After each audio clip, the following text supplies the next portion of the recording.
What makes a good support worker? Good right. looking. No.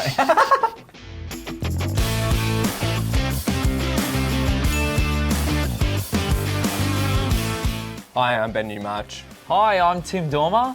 And we are independent support workers on Mable. What personality traits help make a good support worker?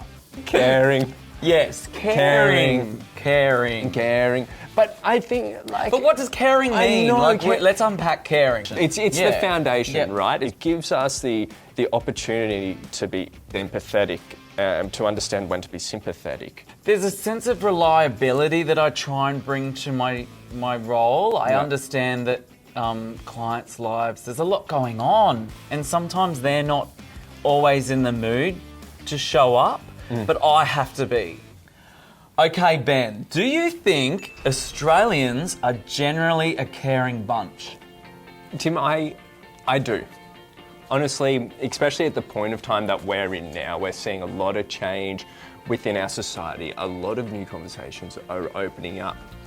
Well, if you've met my neighbour, she hoses people down the street. I don't know if she's got much care, but I think you're right. Is it post-pandemic life? We sort of realise it feels nice to be cared for, so then you're more likely to care for others? Definitely. Okay, Tim, how high is your care factor for other people? Do you know what? Can I be really honest and say I think I used to not care very much? I think we're all guilty of just being a little bit too self-focused, but I think it is part of connecting. Joy in life is connecting through others, and caring for others actually then fills your own tank a little bit. We're getting a bit deep here, aren't we? But I guess it's all part of what drew us to working in this industry, and what makes it so rewarding for each of us. Yeah. Ben, what drew you to support work? Okay, so my mum was a travel agent. Oh yeah. We all know what happened when COVID hit. Travel agents. Yeah. No one was holidaying. And my mum became an independent support worker. Cool. This was the first time that I've been able to observe my mum have a fulfilling career. Wow. And it was a really quick change. And so I was aware that male support seekers were lacking the opportunity to have male support workers. And I think on Mable, there's only 25% of support workers are male. Wow. So it was easy for me to piece that together and be like, hey, okay, I've got an opportunity where I can really utilise my skills and start to develop my business. Ben, what do you enjoy most about support work? Oh, the variety. Yes, it's so good, isn't it? Like, I come home from work and I tell friends and family, I'm like, guess what I did today? Because there is so much variety. It is so diverse and there are so many opportunities. And I like the variety, it's not just all fun and games. There are hard days, and that I also enjoy. Some days you actually do come home and it's like, oh, I feel like I challenged myself that day by being available and caring. Yeah. Next question, what kinds of activities do you do with your clients, Ben?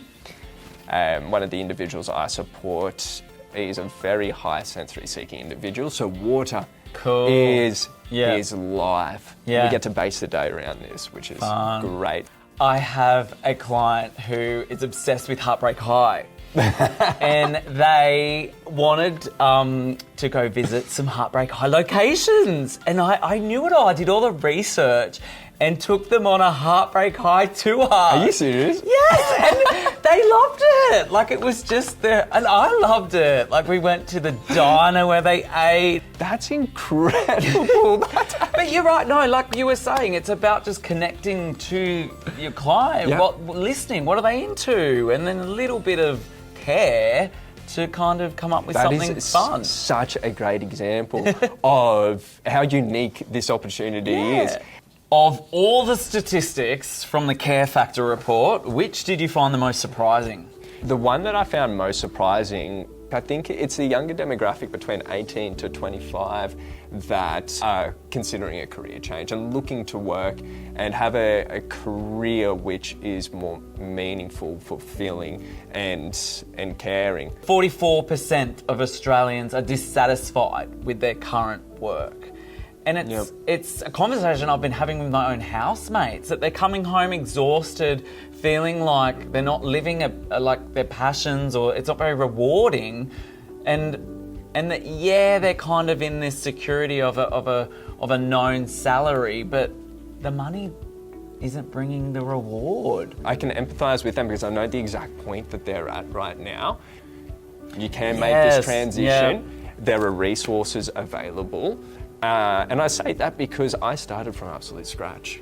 Yeah. Like the Mable platform really, like I was really surprised how streamlined and simple it was for me to get my head around. Yeah. Oh, this is working. Adding in timesheets and it's set up really well. You don't have to do the it. itty-gritty stuff as well as service agreements.